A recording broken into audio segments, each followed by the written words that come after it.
ऐसी पिक्चरों को बढ़ावा कैसे दे रहा है और किस तरह से ऐसी पिक्चरें पास होके आती हैं जो हमारे समाज के लिए बीमारी है, जो बहुत इजी होते हैं ऑडियंस में प्रोवोक करने के लिए। These emotions are violence and sex is another. These are two emotions which are most easy to provoke.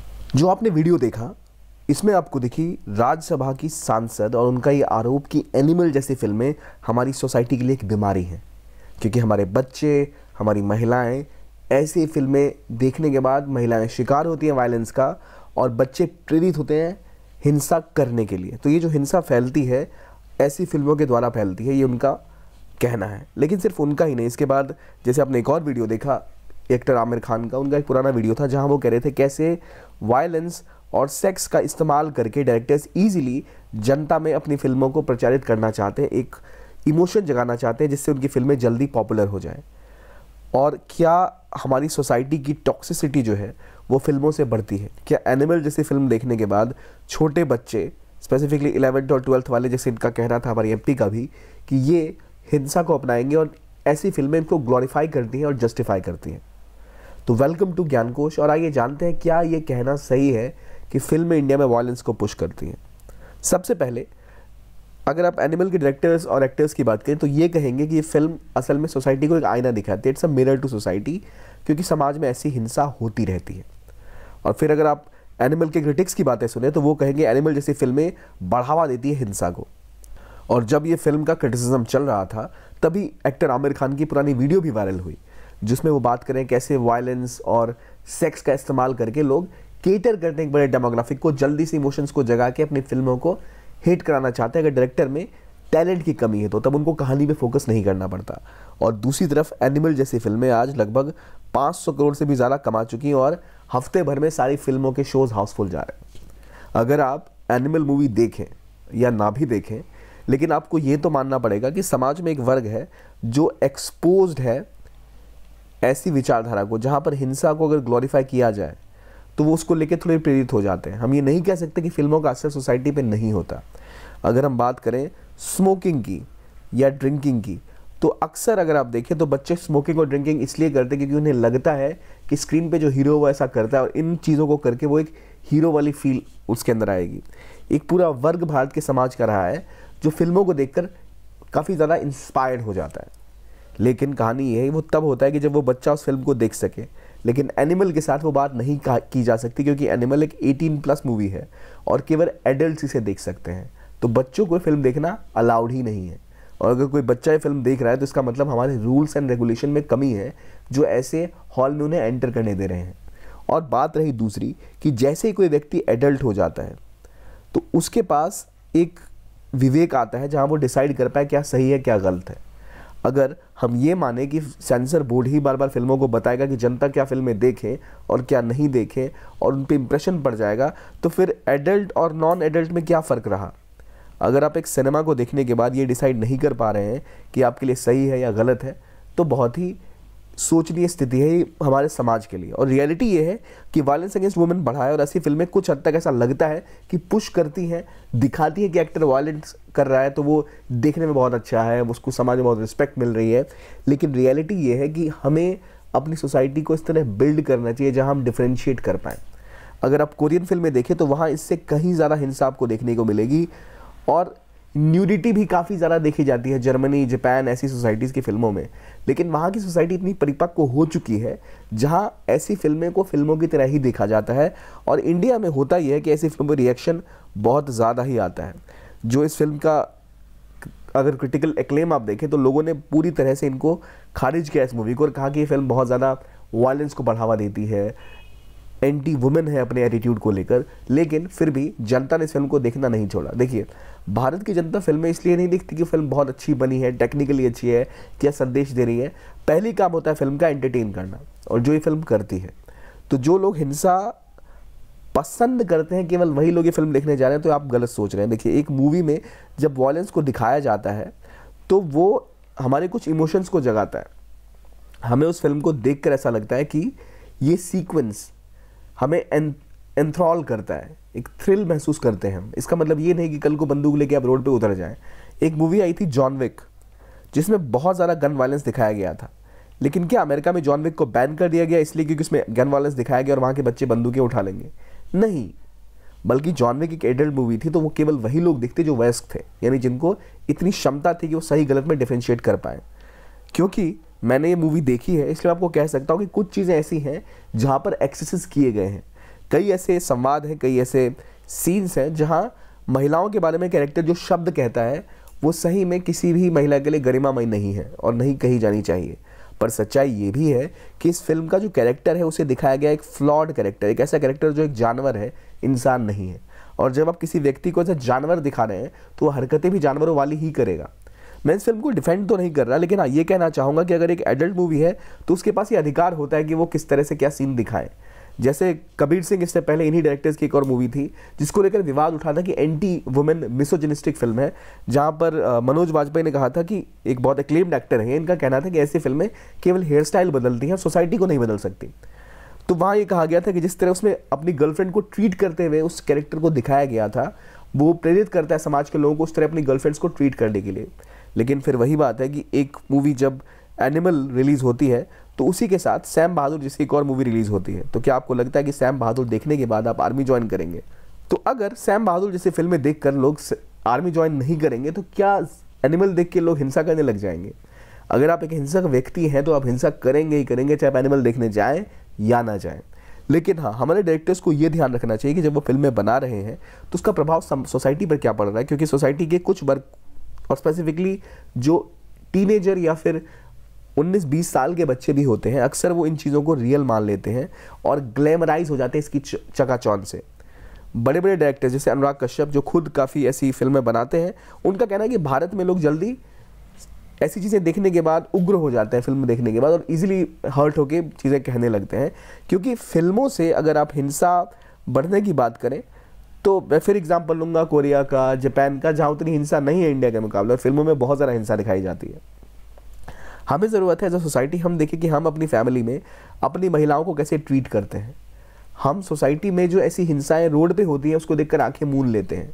क्या हमारा एडमिनिस्ट्रेशन इस तरह से ऑपरेट करता है कि वो उन्हें रोक पाए? अगर वो नहीं है तो ऐसी फिल्मों को क्रिटिसिज्म करने से हमारी सोसाइटी सुधर नहीं जाएगी।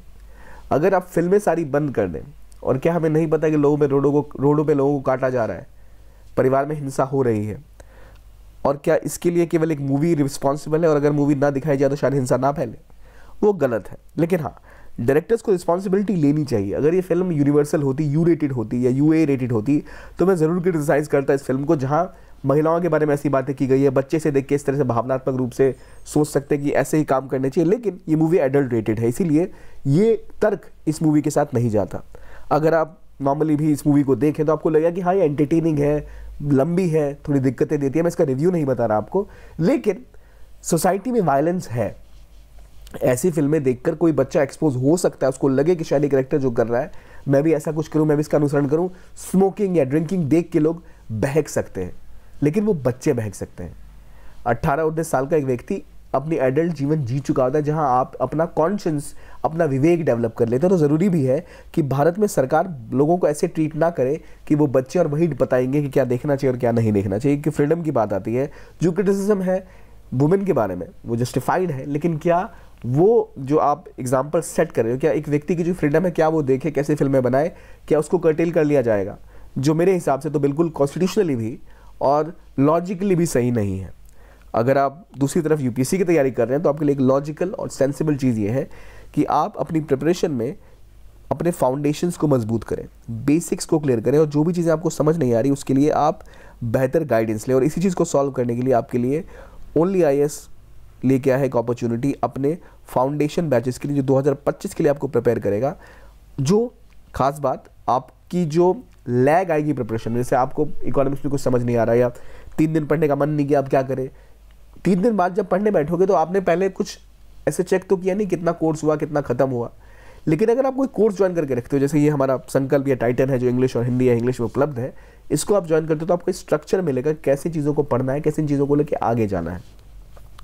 हाईएस्ट क्वालिटी ऑफ क्लासेस जो ऑफलाइन में होती है ठीक वैसे ही रेप्लिकेट की गई है ऑनलाइन मीडियम पर, और आप सीसेट के मैथमेटिकल कॉन्सेप्ट्स हो गए या फिर इंग्लिश या फिर आप बात करें ज्योग्राफी, इकोनॉमिक्स जैसे सब्जेक्ट समझ पाएंगे, उनके कॉन्सेप्ट्स को अंडरस्टैंड कर पाएंगे और आपको इंसेंटिव रहेगा कि कैसे आपको अपनी पढ़ाई जारी रखनी है, क्योंकि 2025 आपको देखने में बहुत लंबा टाइम लगेगा पर तुरंत बीत जाएगा।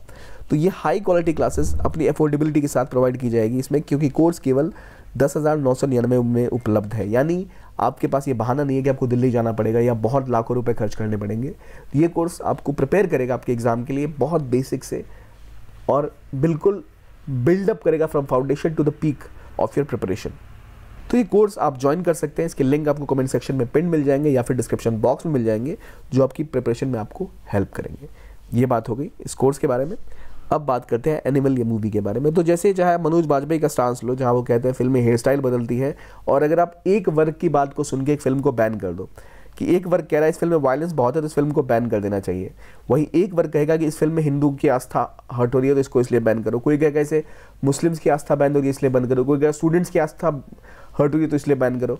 फिल्म में कोई ना कोई तो बैड लाइट में हमेशा दिखाया ही जाएगा, क्योंकि फिल्म की कहानी में एक प्रोटैगोनिस्ट होता है, एक एंटागनिस्ट होता है। तो जो भी आप विलन दिखाओगे वो कह सकते हैं कि हमारी भावनाएं आहत हो गई। तो फिर freedom of conscience, freedom of life का कॉन्सेप्ट क्या हुआ, फ्रीडम ऑफ स्पीच की बात कहाँ से आ गई। तो जब फिल्म कह रही है कि वो एक काल्पनिक फिल्म है और ए रेटेड फिल्म है, तो फिर मेरे हिसाब से इसमें डिबेट करने का ज़्यादा स्कोप नहीं रहता। ज़रूरी ये है कि हम ये देखें कि भारत की सोसाइटी में वायलेंस क्यों बढ़ रहा है। क्राइम अगेंस्ट वुमेन का डेटा पिछले 10 साल का देखो तो नंबर्स लगातार बढ़ते जा रहे हैं। भारत में अगर आप देखो 33% वुमेन जो है वो कभी ना कभी जो वायलेंस है इमोशनल फिजिकल झेलती 26% जो मैरिड शादीशुदा वुमेन है उनको एक ना एक फॉर्म ऑफ वायलेंस पिछले 12 महीने में उन्हें झेला होता है। प्रेगनेंसी के दौरान भी महिलाएं हिंसा झेलती हैं, और 82% जो हस्बैंड्स हैं वो ये वायलेंस करते हैं अपनी पत्नियों के ऊपर। तो क्या फिल्मों की वजह से वायलेंस हो रहा है या हमारे सोसाइटी में कुछ तो गलत है? हाँ, हमें ज़रूरत है कि हम अपनी महिलाओं को इतना सशक्त बनाएं, सोसाइटी में बदलाव करें कि वुमेन को वीक ना देखा जाए। इसके लिए फिल्में एक रोल प्ले करती हैं, जहाँ इम्पॉर्टेंट है कि वुमेन ओरिएंटेड फिल्में भी बनाई जाएं, और वो बनने लग गई हैं, जहाँ महिलाओं के भी पक्ष को आगे रखा जाए, वो भी बनती हैं। लेकिन इसका मतलब ये नहीं कि आप इसको कहोगे फिल्म की वजह से होता है। ये जो वायलेंस होता है ना, ये डोमेस्टिक वायलेंस क्यों होता है इंडिया में? डोमेस्टिक वायलेंस होने का कारण ये है कि पति जो होते हैं हस्बैंड, उन्हें ऐसा लगता है कि वो निकल जाएंगे, पुलिस कुछ नहीं कर पाएगी उनके साथ, कि वो उसको अधिकार समझते हैं। और वो अधिकार जो समझ है, जो सोच है, वो हमारे ट्रेडिशंस, हमारी सोसाइटी के इल कंसीव नोशन से आती है, जिसको तोड़ने की ज़रूरत है। भारत में जो भी महिलाएं शादी करती हैं उनमें से 3 में से 1 महिलाओं को वायलेंस का हिस्सा बनना पड़ता है, उनके ऊपर हिंसा की जाती है उनके पति के द्वारा ही। और ये अफ्रीका के लेवल के बाद सेकंड हाईएस्ट इंडिया में ही है। इस तरह की जो हत्याएं हैं, इतनी जो लड़कियों की मौतें हो रही हैं, जो 4 में से 1 महिलाएं इस तरह प्रताड़ित हैं दुनिया भर की, क्या ये फिल्मों की वजह से है? नहीं। पर क्या एक रिस्पॉन्सिबिलिटी लेनी चाहिए किसी फिल्म मेकर को कि वो इस तरह फिल्में ना बनाए कि दिखे कि महिलाओं पे हिंसा करना जस्टिफाइड है?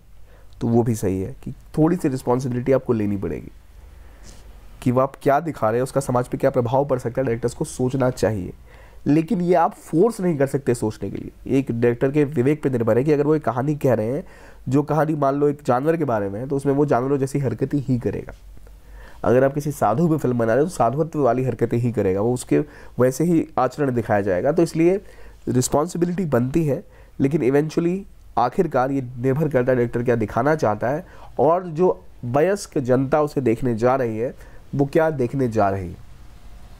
सोसाइटी में हमें ज़रूरत है कि अपने लॉ एडमिनिस्ट्रेशन को स्ट्रॉन्ग करें और इन चीज़ों को पहचाने कि क्या दिक्कतें हैं, ना कि हम जजमेंट करें एक फिल्म के बेसिस पे कि सोसाइटी के लिए वो बीमारी है या क्या है। ऐसी फिल्में सोसाइटी के लिए बीमारी नहीं है, बीमारी है जो हमारी सोसाइटी में जिन चीज़ को बढ़ावा दिया जाता है, फिल्मों में नहीं, सोसाइटी में, जहाँ महिलाएं ही पानी का ग्लास लाती हैं, पुरुष नहीं लाते, महिलाओं को बाहर रात को नहीं जाने दिया जाता। ये सब चीज़ें हैं जो इस समाज में महिलाओं के खिलाफ काम करती हैं। इक्वलिटी की कमी, फिल्में नहीं। तो हमें इससे ऊपर उठ के सोचने की ज़रूरत है कि महिलाओं के लिए भी इक्वालिटी हो। वो भी अगर अपने पति से परेशान है तो पुलिस में जाकर कोई कंप्लेन करे तो पुलिस वाला उनसे ये ना पूछे कि ये फेक केस कर रही हैं। इक्वालिटी जब तक नहीं आएगी, दहेज प्रथा जब तक खत्म नहीं होगी, बराबरी का अधिकार जब तक नहीं मिलेगा महिलाओं को, ये समस्याएं सॉल्व नहीं हो सकती। और फिल्मों से ज़्यादा बड़ी चीज़ है ये। तो ये था आज का वीडियो। देखने के लिए बहुत बहुत धन्यवाद। मुझे ये ज़रूर बताएं कि आपको क्या लगता है कि एनिमल जैसी फिल्में एक बीमारी है, इनको हटा देना चाहिए, या आपको लगता है कि हाँ कुछ बदलाव ज़रूरी थे, लेकिन सिर्फ इसको ब्लेम कर देना काफ़ी नहीं है। Thank you for watching and have a nice day.